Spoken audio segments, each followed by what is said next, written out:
Hello and welcome everybody to another Bloomburrow draft. I'm Paul Cheon and today we are sitting at Platinum 3. We had a nice run with a green-white builder's talent, rabbit's deck, whatever you want to call it, but I just drew incredibly well and it was smooth sailing in that draft.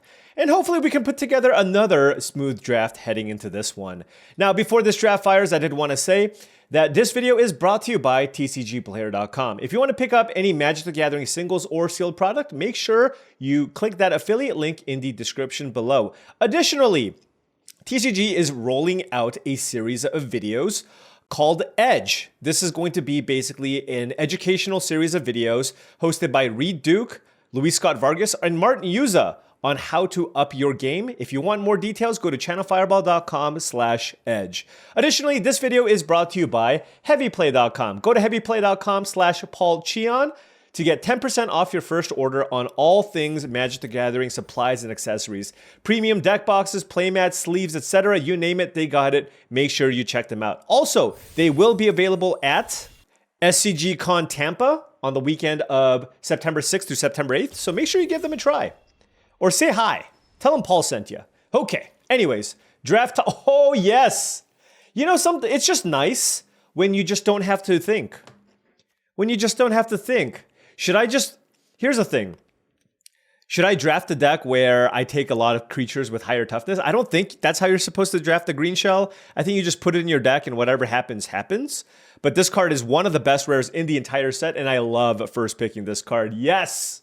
I'm so happy I opened this. There's a Thoughtstalker Warlock, which would be the other pick here. If the Greenshell wasn't in the pack, I'd take the Warlock. And then I'd probably take the Lily Splash Mentor after that. I do think the Mentor is stronger than the Captain, or strong enough where I would take the Mentor. Also, this card is just way more fun. And we're drafting for fun. We're trying to win, but we're also trying to draft for fun. We were trying to win really hard in the 2K, but right now, we're just trying to have some fun. Obviously, the Greenshell is fun and profit, so it's like the best of both worlds. All right, moving into this pack. We have a few very interesting options. All pretty good. We have Nocturnal Hunger, Mind Whisker, Wandertail Mentor, and Intrepid Rabbit. There's literally a white card, a black card, a red card, and a blue card, and you can make the case for playing any of these cards. I don't think I'm going to take the Hunger. You know why? I've been drafting a lot of black, so I just want to try to do something else. I think all of these are close enough. But for me, I think I'm narrowing it down between the Rabbit and the Mind Whisker. Should we just go back-to-back Rabbits? Blue-green seems like it would be more fun. I'm going to take the Whisker. I'm going to take the Mind Whisker because I just feel like the Greenshell deck wants to be a blue-green deck. And like I said, I feel like that is a pick. That is a pack where there's no real super wrong pick. You could go any direction there and it would be totally fine. And I'm just taking the card that I want to draft. Okay? So what of it? Mind Whisker's sweet. Intrepid Rabbit's also great. They're both fantastic. I think both of those cards are probably a little bit better than Nocturnal Hunger. And then, yeah. Anyways, I'm taking Pawn Profit here after taking the Mind Whisker and the Greenshell. This pack's actually much weaker than the previous ones. This really is the best card by a pretty large margin. If you're red-white, the Seedglaive Mentor is fine. But yeah, this pack is actually horrible. So I'm very, very happy picking up the Pawn Profit. I'm really hoping, though, that the person that we passed to in pack 1 didn't take the Lily Splash Mentor because, well, we're blue-green. All right, moving into pick number 4, we have a couple of options. I don't think it's the land. It's between Barknuckle Boxer, Paw Patch Formation, and Dire Downdraft. And I'm just going to take the Boxer. Just a solid 2-mana card. Kind of wish it was a 2-3 because I have this Greenshell, but I always just like make sure I prioritize the cheap end of my curve if I can help it. And this is just a very solid creature to play. Moving on to this pack, wow, this is the Boros pack if I've ever seen one. There's both a Heartfire Hero and a Flowerfoot Swordmaster in this pack. Nothing particularly great in a blue-green deck. I don't really like Waterspout Warden in Frogs. Like, this is actually a better blue-white card. But what else am I going to take? I mean, I can speculate on the Swordmaster. It does work with the Greenshell, and if I do end up in green-white, it's a totally fine card. I just don't ever really want to play the Warden in my deck. All right, so let's take this. This is just a little curveball. Gonna just take the Flowerfoot Swordmaster here in case we end up having to shift gears here into a different color, just because this card is very strong if you have enough ways to trigger Valiant. Moving on to this pack, I mean, we are not... These packs have not been very good. I think I'm going to take Shore Up over Mind Spiral. I already have a 5-mana card, and I have a card that I really want to protect in the Greenshell. So let's go ahead and take the first copy of Shore Up here for us. And move on.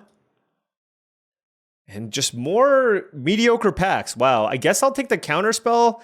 This is kind of tough to cast. I'm not the biggest fan of this card, but just going to continue taking some of the blue cards here that I see. I'm not missing out on a whole lot here. There's also Nettle Guard too, I guess. This is pick 8, man. These are some rough packs. Now, that is a late Scales of Shale. But I guess I'll take a Mind Spiral.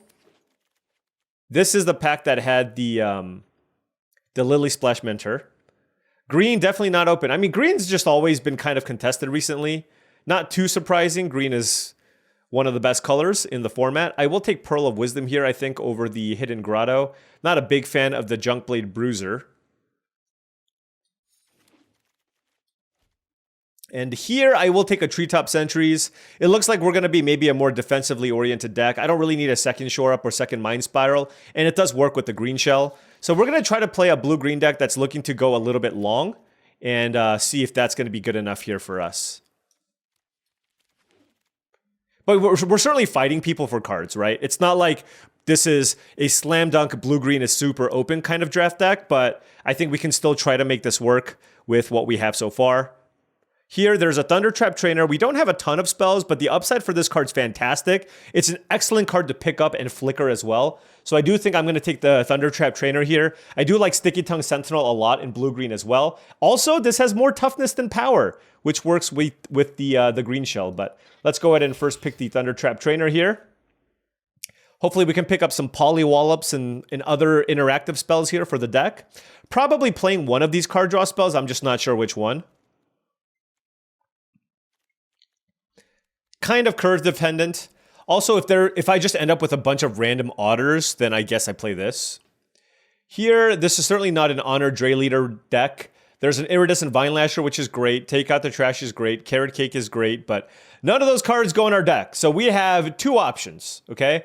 We have Cash Grab versus Daring Wave Rider. And you know, I'm going to I like Cash Grab, but I'm going to take the Daring Wave Rider here. And now, because I have the Wave Rider, I'm probably playing the Pearl of Wisdom here over the Mind Spiral, just because it's an otter and I get to cast it off the Wave Rider. Here I will take Treeguard Duo here, Solid Frog, Solid Beater.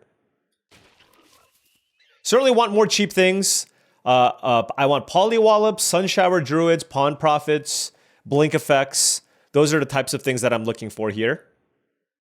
I would love a Cash Grab. I just think Wave Rider is a really strong card, and people pass this, even though I think this is actually a good card.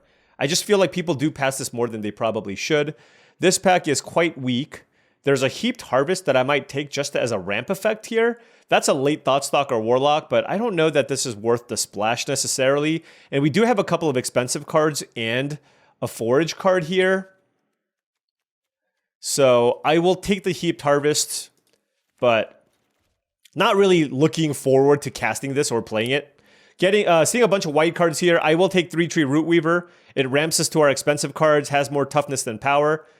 This is a mana-hungry deck, it looks like, so happy enough picking up another 2-mana card here for our deck. Definitely need interaction, though. This deck is really heavily lacking interaction. I don't really like Otterball Antics very much, so I'll just take the random 4-4 here. Can't go that wrong with a 4-mana 4-4, to be honest. But really need some spells. I want some fight spells or bite spells. Maybe even a bounce spell. Right? Those are what we're looking for. It might be that the person passing to us took the Lily Splash Mentor and like pack 2 is looking pretty bad. Maybe pack 3 is going to be pretty bad. Who knows? But at this point, it's just too hard to pivot. So we're ready to just sit here in the mud and we're just going to battle it out and take the best blue and green cards that we see and see where we end up.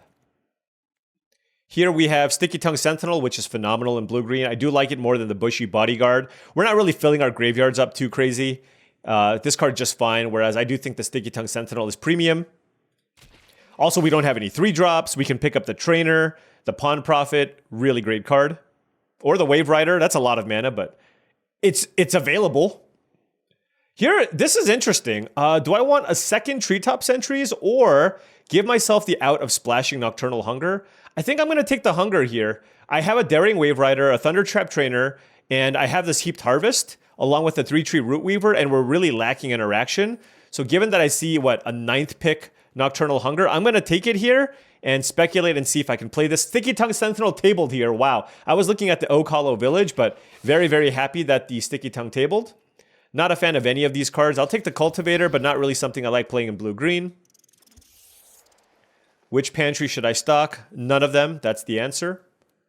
And this is what we have. Not bad. And boom! Shakalaka. Innkeeper's Talent, Fecund Greenshell, 2 of the best green rares in the entire set, salvaging this okay draft. It's not bad. It's not actually, I do think this deck's pretty decent, just on the power level of some of the cards that we picked up. Certainly, it has some weaknesses. I would definitely like some more interaction here, but I really can't complain too much about this configuration that we have, right? I really cannot complain. Oh, Clement, what do you do? I actually have not played with this card. I assume it's awesome. 3 mana for a 3/3 Vigilance creature. When this or another creature enters, return up to 1 target creature with lesser mana value. Frogs you control have tapped green or blue. Spend this mana only to cast... I'm taking that over Baker's Bane Duo. And all right, we got a Clement. We got a bunch of Frogos. 1, 2, 3, 4. Okay, we don't have a bunch. We have 5 Frogos. That's still pretty good. Sunshower, Druid, and Pawn Prophet. That's all I'm thinking about. Here's what I'm thinking about, okay? Honestly. Sunshower, Druids, Pawn Prophets, and maybe a Bite Spell. A Polywallop. And I'm good. I'm good. All right. Well, there's a Longstock Brawl. Very, very happy with the Longstock Brawl here. Now, does this gets non-creature, non-land cards. That's good, because that allows me to find Innkeeper's Talent with the Thundertrap Trainer, along with potentially Heaped Harvest if I choose to play that, and also splash the Nocturnal Hunger. A lot of that will depend on my current interaction suite, my mana fixing situation, and my number of playables. Okay, what do we have here? Pearl of Wisdom's fine, Gossip's Talent's fine. Wow, that's a late Intrepid Rabbit. I think I'm just taking Treeguard Duo, though. Yeah, I think I'd rather just have Treeguard Duo over Gossip's Talent. This card's just really, really strong. Here, I am in the market for another cheap creature. There's a High Stride, which I don't mind, but I already have a bunch of expensive things. Rush Shield Rampager's fine, but I think this might just be a Bellowing Crier, just to pick up as a frog. It loots. It's a 2-drop. So, gonna take that here more as a thing I need for my deck. Now, we have a Light Shell Duo, a Hidden Grotto. I'm going to actually take the Hidden Grotto. I think I'm looking pretty good on playables. And like I said before, I am very concerned with the my mana fixing. Sorry, not my mana fixing situation. Just like the sheer number of playables I'm going to have. And interaction, rather. I don't think I'm going to play 2 Mind Spiral, so I will take Lilypad Village, but might not play it here depending on the spells that I have. Yeah, I probably shouldn't play it, especially if I'm going to splash and I'm looking to play cards like the Long River's Pull. Wow, that's another Nocturnal Hunger and a Clifftop Lookout. That's really interesting. I mean, it's got to be the Clifftop Lookout here, right? With double Sticky Tongue Sentinel and Clement. It's actually really interesting. I changed my mind. You know what it is? The reason why I changed my mind is I just feel like with this deck, I mean, it's a 3-mana ramp creature, that's fine. Honestly speaking, that the Clifftop thing is just pretty underwhelming. Like a 3-mana 1/2 is just not very good. Here, let me even just look up the win rate on the card. It's got a 58% win rate among top players. It's on par with Waterspout Warden. That is not high marks. For a card that looks incredible, it's not as good as you think it is. Granted, I do have the green shell that I want to ramp into and all that stuff, but just wanted to point that out. And I do think that this deck really does, like, I'm basically just trying to address a weakness that I feel like this deck has, which is the lack of removal.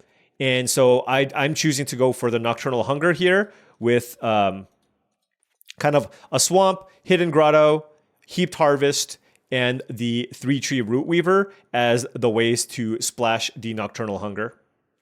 Probably want to play an extra Forest here. Don't really love Long River's pull, just my mana doesn't make it seem very good here. Yeah, I'm going to cut Long River's pull mostly because given the 3-color mana base, I just don't think that I'm going to cast that card very often. And this puts us at 41 cards, 17 lands. Could cut Treetop Sentries maybe. We're not really filling up our graveyard all that much. We have a couple of reach creatures here in the Sticky Tongue Sentinel. I know that it's like somewhat cute with the Greenshell, but like I said, I'm not super concerned about that. So I think, for example, I would rather just have a 4-mana 4/4 here than something like a 4-mana 2/4. 1, 2, 3, 4, 5 spells. So yeah, and I want to keep double Pearl of Wisdom, double Hunger, and the Brawl here. I think that gives me just enough cards here for the Wave Rider. Also, having a pretty decent spell count is good with the Thunder Trap Trainer. All right, yeah, let's go ahead and cut the 2/4 reach creature and give this a whirl. All right, now before round 1 starts, I did want to say that if you've been enjoying this content and wanted to support the channel in another way, my Patreon is the best way to do so. Shout out to all the patrons. Thank you so much for your support. The link is patreon.com/paulcheon. All right, on the play here, drew the black card, of course. Gonna keep this. Definitely need a land here. Our hand is fantastic. We have the Innkeeper's Talent and the Mind Whisker. 2-drop? 2-drop would also be good. Okay. Didn't draw the 2-drop, but we drew a land. So we get to go Innkeeper's Talent into Mind Whisker. That is a mighty, mighty good start. I'm sure they have a 2-drop here. Manifold Mouse. All right. That is terrifying. So, I mean, it's got to be Mind Whisker. I was considering Bellowing Crier. If I had another blue source for Shore Up, I would consider that for sure. They might tick up Builder's Talent, or they could just, like, kill my Mind Whisker. Couple of options for the opponent. They might just attack me here, and I'd probably just take it. Take 2.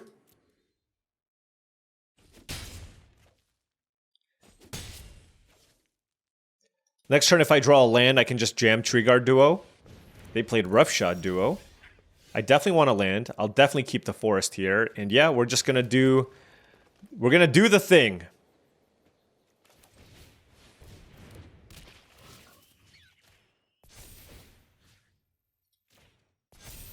It has Vigilance. I just want to put all the counters on the Mind Whisker. Because now I have, like, 2 decent blocks with the Mind Whisker and the Treeguard Duo. And the Treeguard Duo already is a pretty good block on the Manifold Mouse. And kind of forces them to have a trick. It's Double Strike or Trample. Okay, that's good. They could have a Rabid Gnaw here, which would be unfortunate. Brambleguard Captain is totally fine. All right, it looks like they're pumping the... That's not a mouse, is it? It's a mouse? I did not know this was a mouse. Holy cow. That's a lot of damage. Oh my gosh. What the hell do I do to that thing? I guess I take it. Ouch! Alright, give me a swamp. Island. Do I want island? I do. Let's play Bellowing Crier. Just because I want to be able to cast Shore Up here.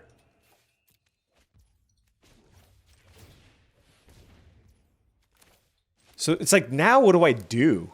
Right? This thing is just so ginormous. Like...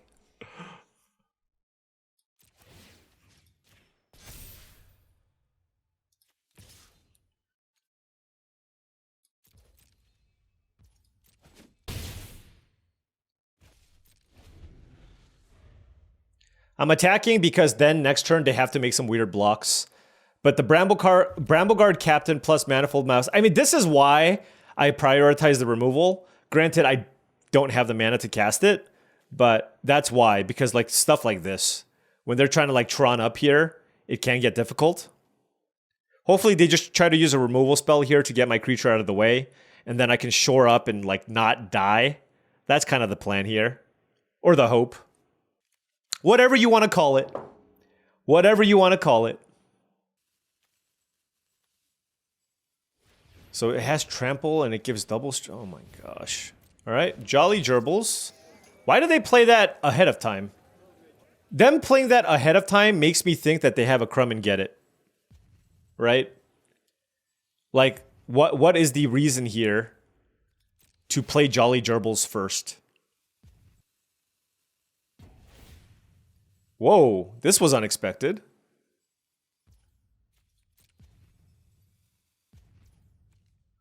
Okay.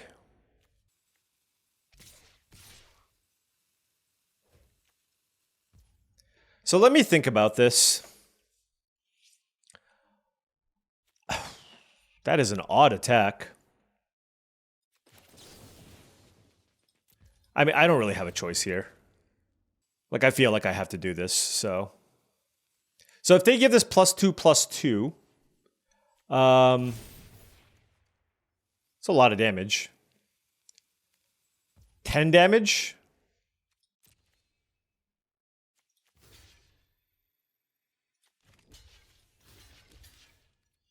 I go to 1.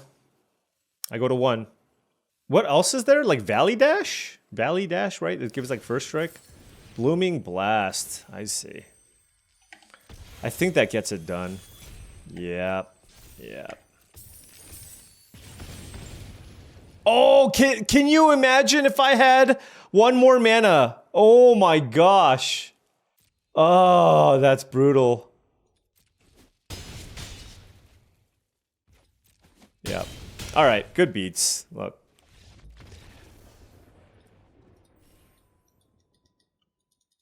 Yeah, I mean, you know, like I said, and this is a really great example of just the fact that like you can splash for power, but it's not always free. It's never free. And when you do splash, there are going to be games where you draw those removal spells and you just can't cast it. And in those instances, like, you're just going to lose the game, right? We just straight up lost to that Manifold Mouse with the Brambleguard Captain because we had no interaction. I even wanted to take interaction high. I took the Hungers. My mana just isn't quite there. It's okay. So we're not going to go 7-0 this time, sadly. All right, what do we do here? I'm gonna play the Grotto. Really need a land. Get that Sticky Tongue out of there. Pawned Prophet. Okay, with the lands that I absolutely despise. The reason why I despise those lands, by the way, is just they're just so deceiving, just color-wise. Gonna play Bark Knuckle Boxer here.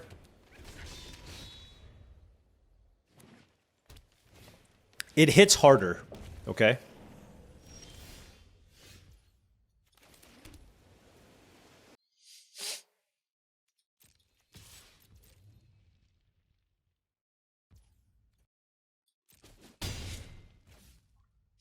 Kind of interesting. I think I'm just going to play Thundertrap Trainer, though. Hopefully we hit. Hey, we can cast it, actually. We have a hidden Grotto. There you go. There you go.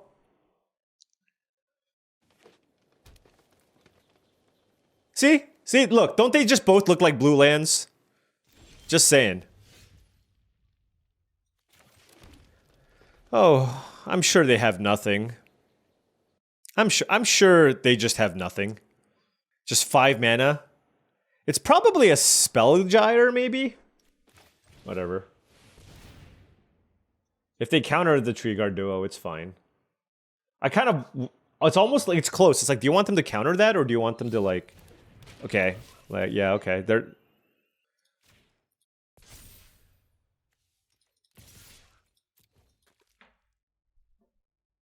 Dire Downdraft, I guess? I don't know. That doesn't do anything. Oh. Oh, you can play that instant speed? Okay. Oh, sure. I guess that's a cool card. I've actually never played with this card. They have 6 mana, so we have to be mindful of the moose. The moose is always loose. But they got some jank here. But fortunately, we have a Shore Up and a Nocturnal Hunger. So if we draw like an island or any land, that would be really good for us.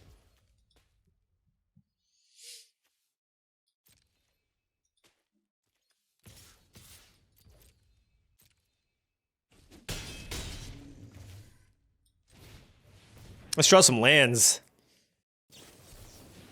They countered that, of all things? Okay. Sure. They're like, you know what? Tree-Guard Duo, that's fine. But man, a Divination? No way. No way, no how. I am not about that life. You are not getting value on me, sir.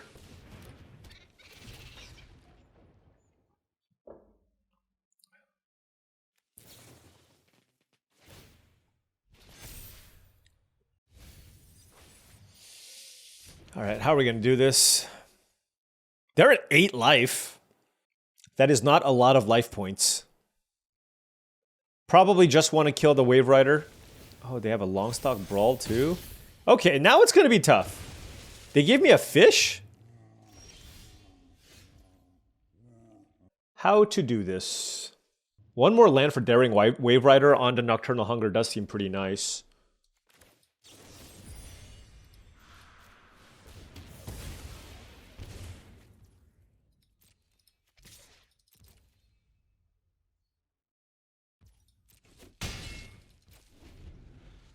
I just feel like this Flood Caller is not too bad, and I'd rather just kill the bigger creature.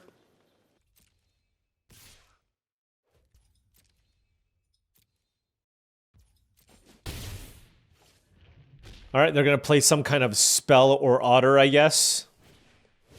Splash Lasher. Okay.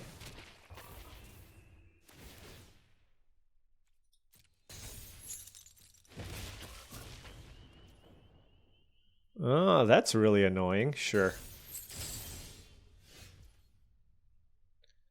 What do I want to do?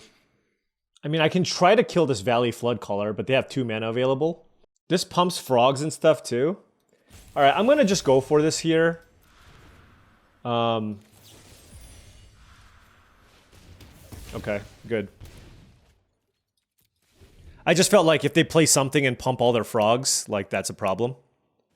So, all right, back to 5 mana here. So we have Sky Skipper Duo plus Thundertrap Trainer as an option. Gonna take the 3 here. What do you got? 3 cards left. Clifftop Lookout is okay. 2 cards in hand. Heaped Harvest is the draw. This is interesting. I can either go Duo or play Heaped Harvest. They're at 5 life. I'm going to actually choose to go with the Heaped Harvest here. I think it's just going to set us up way better. With all the... We have so many expensive cards in our hand. Eddie Merc Crab. Wow.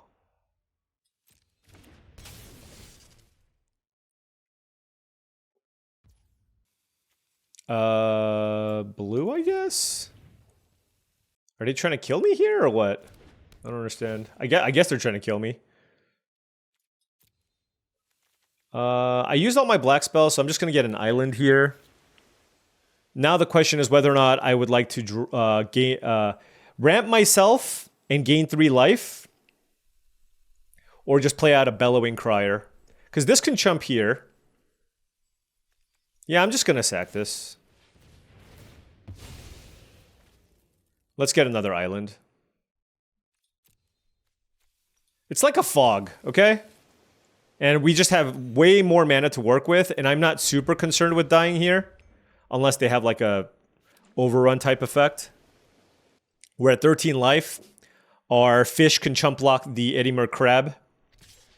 And then we'll take 3.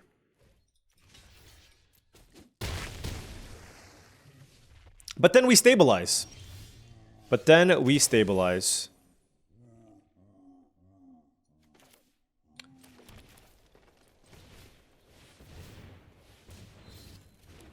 Gonna cast Wave Rider on Hunger. Kill the crab. Attack for 3. Also, I should have kept up a blue. This was dumb. I don't know why it left the grotto up.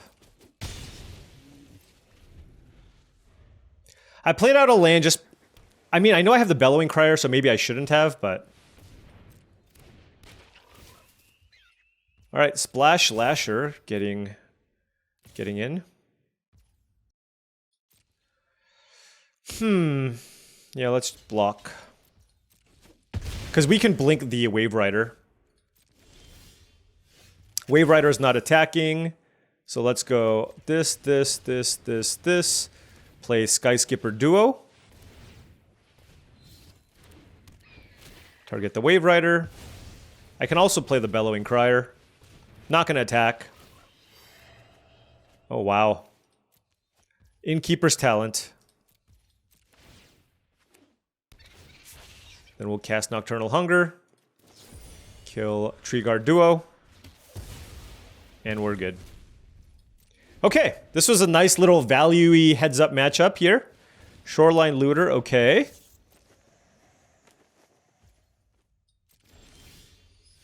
Okay, let's go Innkeeper's Talent. Trying to figure out what's best here. They're at 5 life. This is definitely getting blocked. This is definitely getting blocked. Let's put a counter here.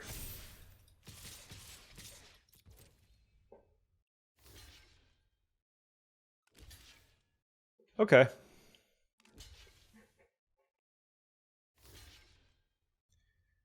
Yep.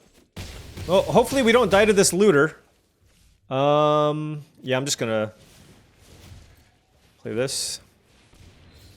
Like, I don't think I need to shore up anything, so... As long as they don't find some way to deal 5 extra points of damage to me with this looter, I should be okay.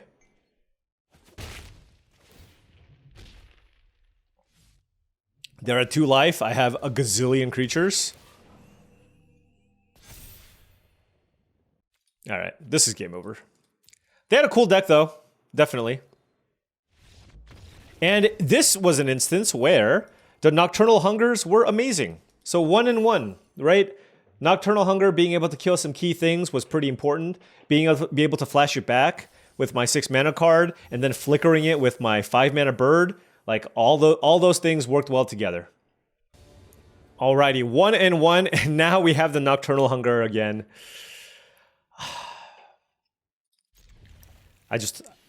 You know, I could have mulliganed this. I definitely could have. I chose not to, but I could have mulliganed this. But if they go turn 1 stocking the pantry, I feel a little bit better. I just feel like their deck's not going to be that...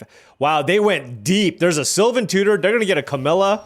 No, they got a Thornvault Forager. Okay. Well, we drew the perfect card here in the 3-tree Root Weaver into the Nocturnal Hunger as a way to kill the Forager, which I'm very, very interested in killing, especially if they don't have a land here. Oh, yeah.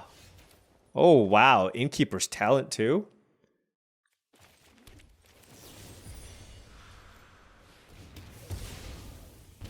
Yeah, but I'm not about to let this Forager do things.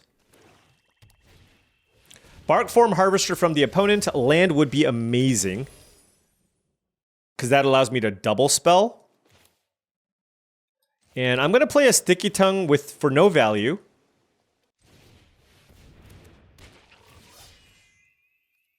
So that I can start putting counters on it. And I don't want to put counters on the 3-tree Root Weaver, because I'm just going to be using this for mana for a while. So at least for the first counter, I'll put it here. And then if they kill this, sure. But then on the following turns, I can start putting it on Treeguard Duos and such. Alright, Polywallop, fair. We're still extremely ahead here.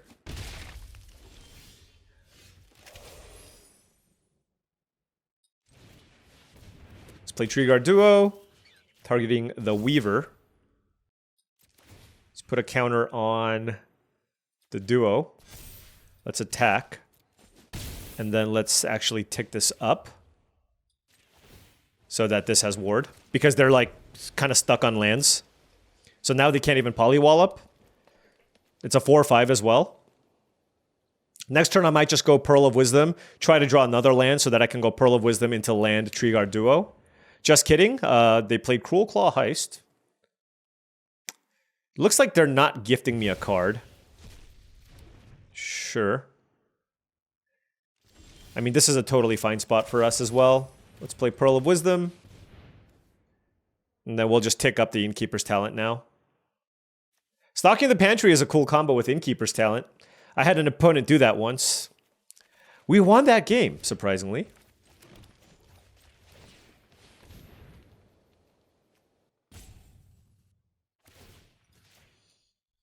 We pile in on the counters here. On our 6/7 ward creature. They're going to take it and go to 11. A little bit flooded here, but hey, we have the Innkeeper's Talent going. The thing is, like, if they play something to kill the Innkeeper's Talent, I still have a huge Treeguard Duo. Highspine Wolverine would be quite annoying. They have 4 cards, so they can't turn this into a 3/4, I guess. They have 1 card in hand. I suppose like a card like Overprotect would be pretty good. Oh, Stocking the Pantry, they're doing things. I kind of want to make a 5/4 Barknuckle Boxer. That seems really, really good.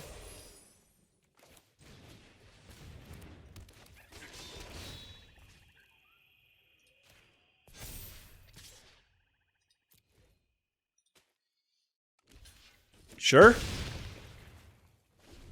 So now I have 2 large creatures. If I draw something big, Barknuckle Boxer can attack as an indestructible creature. Polywallop.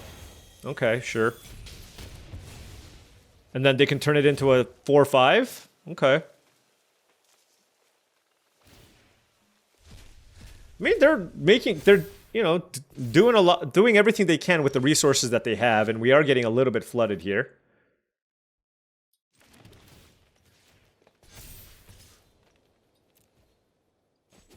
Alright, they're at 3 life.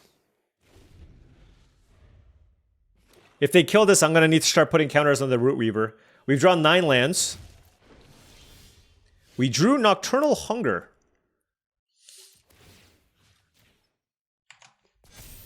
Curious, how am I supposed to do this?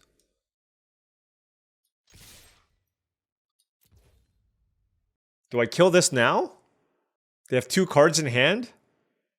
I guess I should have done this ahead of time, huh?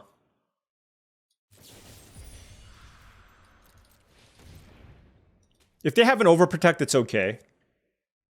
They need an Overprotect plus a removal spell. If they have a Moose, that's fine. Polywallop doesn't do it. It's an early winter. Alright, we got them. Whew.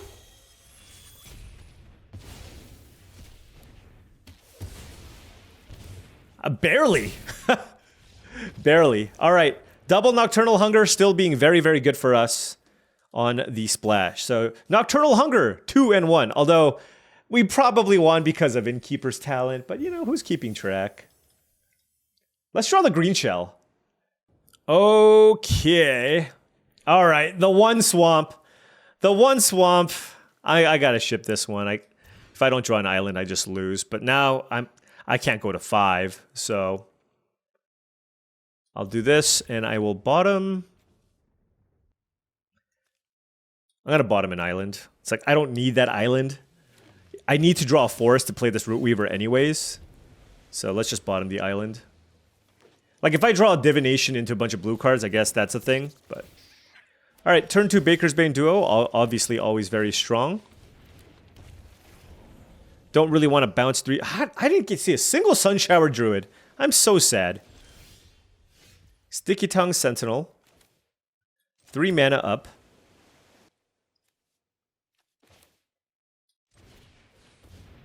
I'm going to play this if they have a counter spell. I'd rather have this get countered than my Clement. I will pick up nothing, obviously. And I will pass. I'm not even going to use Longstock Brawl. I'd rather just keep up Shore Up and then use Longstock Brawl when they play something bigger, potentially.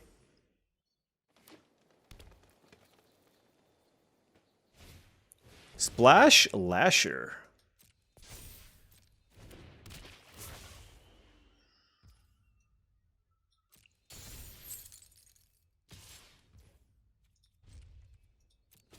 Okay, I guess we'll kill the Splash Lasher. Whoa.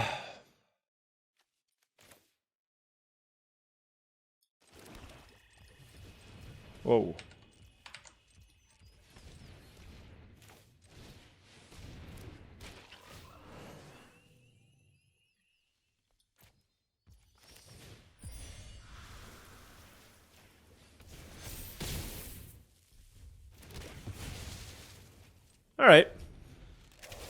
This is our board. It's not like it's insane, but I do have a Clement with a Shore Up available. Our opponent on 4 cards in hand, though. We did mulligan. Pond Prophet. Give me a Pond Prophet. Look at this. I'm not even asking for crazy things. You know what I mean?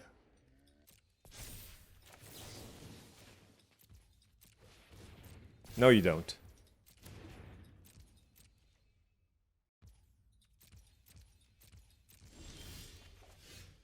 That's not a Pond Prophet at all.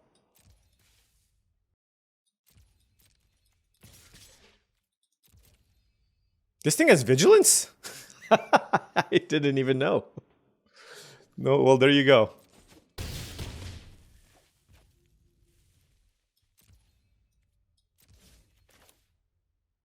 Why would I tap this? I want to keep my Clement up, I think. I'm going to keep this land in my hand because I have the Bellowing Crier and I have a bunch of mana sources. This I don't want to bounce. I just don't have any good ETB effects. I'll flicker that though. And then it comes back. Yeah, I mean, there's a lot of cool things I wish I could do, but I'm not going to. I'm just playing 3/3s. Which is still not bad, but... Like, it looks like we're in a dominating it looks like we have a dominant board, but we really don't. Like, this hand's fine, but if they play like a 4/4, what do we do, right? And they just played a Splash Lasher here. Gonna tap down some stuff. Probably the duo as well. Oh, double Clement.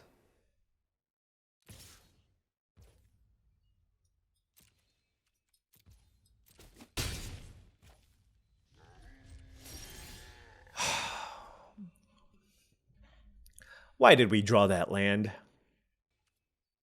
Certainly attacking with the flyer. Do I want to attack with the Sticky Tongue as well? No, I'm just going to attack with the flyer.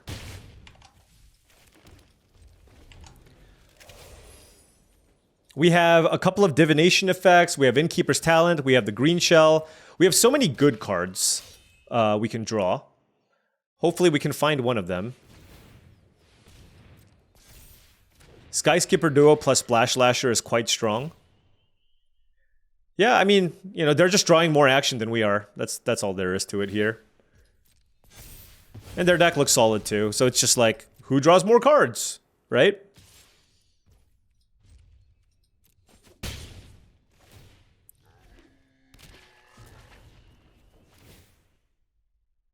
All right, so now we have to play very defensively here. So not attacking with anything. Valley Might Caller is a 3/3, and we draw land number 7. So it is what it is. Yeah, double Splash Lasher draw. And into the Pawn Prophet here, like, yeah. It's like, you know, they had a good draw, and we got a little flooded. And like I said before, like, we weren't that far ahead, right? If our opponent just plays anything big, we're just not that far ahead. And that's why... Oh, 3-Tree Scribe. I even forgot that that card exists. That's why it's so important to pick up, like, Sunshower Druids and Pawn Prophets, right? To be able to kind of go off with some of the synergies that the blue-green decks present.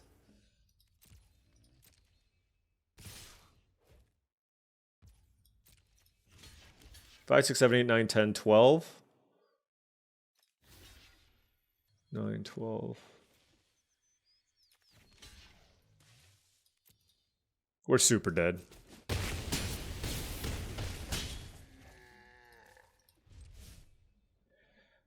Disappointing, but our opponent had a good deck, and we drew another land, so. At least we're saving all these bad draws for just like a random draft here instead of the Arena Open. So, you know, it is what it is. Our opponent had a better draw than we did, and we lost. 2-2. I still believe in this deck. This got a lot of power. It's a little bit inconsistent, but with the Greenshell and the Innkeeper's Talent, like that alone, those two rares, if I draw them, like those are enough to like carry me to a trophy. But of course, at 2-2, it's going to be much tougher. And our mana just being absolute trash tier. Yeah. I mean, let this be a lesson, right? Just in terms of how you should be building your mana bases out. Well, this Pawn Prophet, though. Come on. Come on, Pawn Prophet. There we go. There we go. Roughshod Duo for the opponent. 4, 5, 6, 7.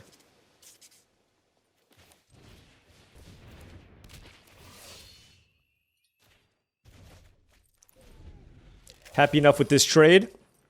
If they kill this, obviously it's not great. I can still play the Rampager. Red-green from the opponent. Yep, definitely could be a game where we just get run over. Like, just being on the back foot could be bad. Sazakap's Brew. Okay. Sure.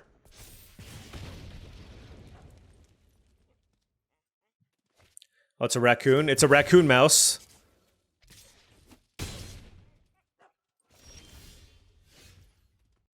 It's really, really interesting here. Because if I play Heaped Harvest and get a Swamp...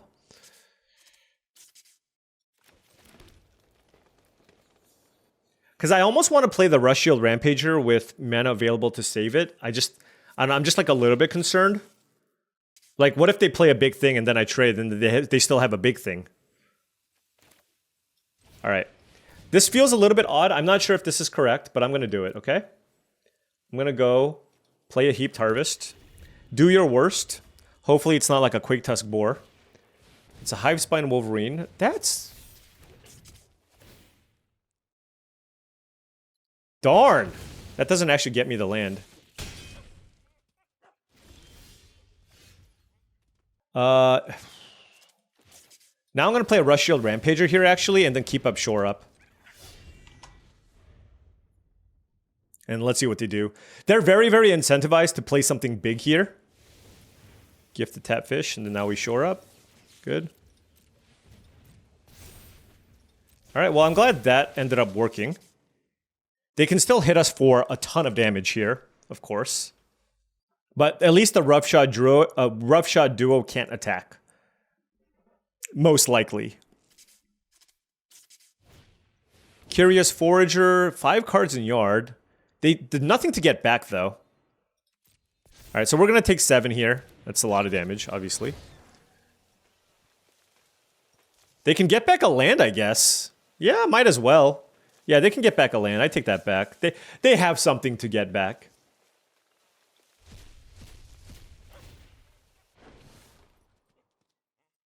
And I'm gonna not Nocturnal Hunger this right away, and just like if they have Overprotect, so be it.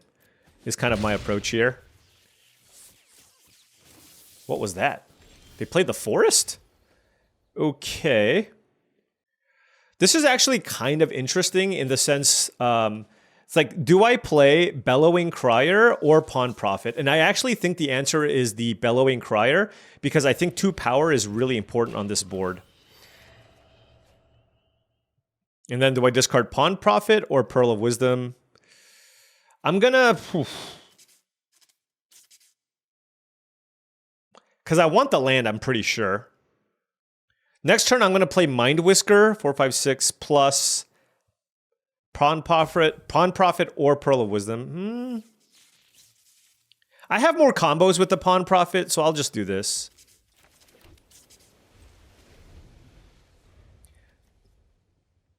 Like, obviously it sucks, but we're at 5 life. Finding the time to cast a Divination might be kind of tough. I think I might just be interested in just keep continuing to add to my board. Playful Shove is just ridiculous there. Holy cow. That is absolutely ridiculous. Oh. Did this really happen? They went playful shove into land, conduct electricity to kill all my stuff. What? I played something every single... Oh my gosh. And, you know, this is just like, sometimes you can play, you know, reasonably well and set yourself in pretty decent spots. But sometimes, like, they literally killed all 3 of my creatures this turn. What? That's absurd. All right. Try to do something a little bit fun this time around, but like I said, not necessarily going to just cherry pick all my good finishes. I thought this deck was fairly sweet. We had some good cards. We had some interaction. We had an okay curve. But sometimes you just lose. Sometimes your opponents have the right answers for the things that you have. And you don't always trophy or do well in every single draft. And this was just an example of that, right? You know, obviously we were fighting people over blue and green. But this deck was still totally fine. Look at this, right? 5 2-mana cards, Innkeeper's Talent, Double Sticky Tongue, Clement, Mind Whisker. Like, the quality of our cards was pretty high. Was fairly high. We had some interactive spells, Greenshell, which we never drew, right? Sure, you can say your deck is awesome because you have this Greenshell, but if you never draw or play it, then it doesn't matter. Obviously, the games we played the Innkeeper's Talent, we won. And outside of that, our opponents just had aggressive enough draws, and our deck was clunky enough to the point where we didn't quite get there. But even in that game, I played a 2-drop, a 3-drop, a 4-drop. I had to play on turn 5 with a trick to quote-unquote blow them out, but it didn't matter. And then on the following turn, I played a creature into Nocturnal Hunger, and they killed everything. And then I lost. So that's the thing.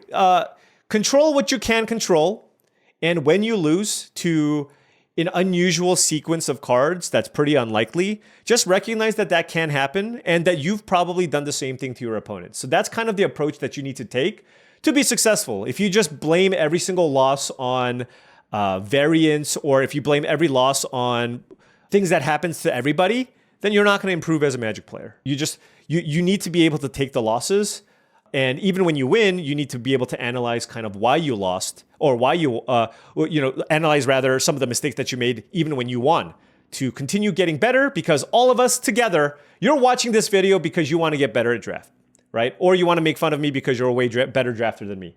Either or. But in any case, we are all looking to improve together.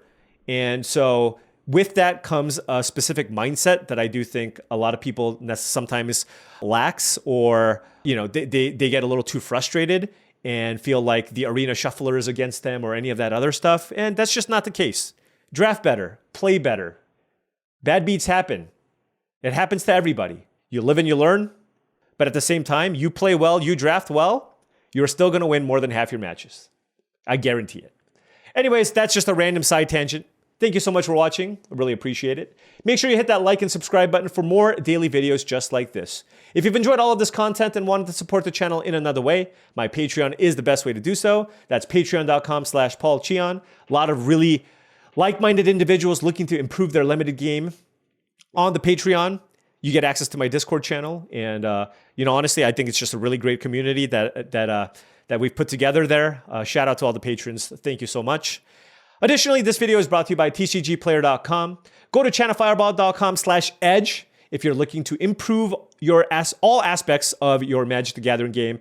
Some of the best players in the world are providing instructional videos there, so check it out. And then check out heavyplay.com/paulcheon for 10% off your first order on all Magic the Gathering supplies and accessories, playmats, deck boxes, sleeves, dice boxes, etc. They got it. Check it out. Make sure you go to heavyplay.com/paulcheon to get that discount. And yeah. All right. Tomorrow, we'll come back with more wins than losses. I guarantee it. Until then, I'll catch you tomorrow.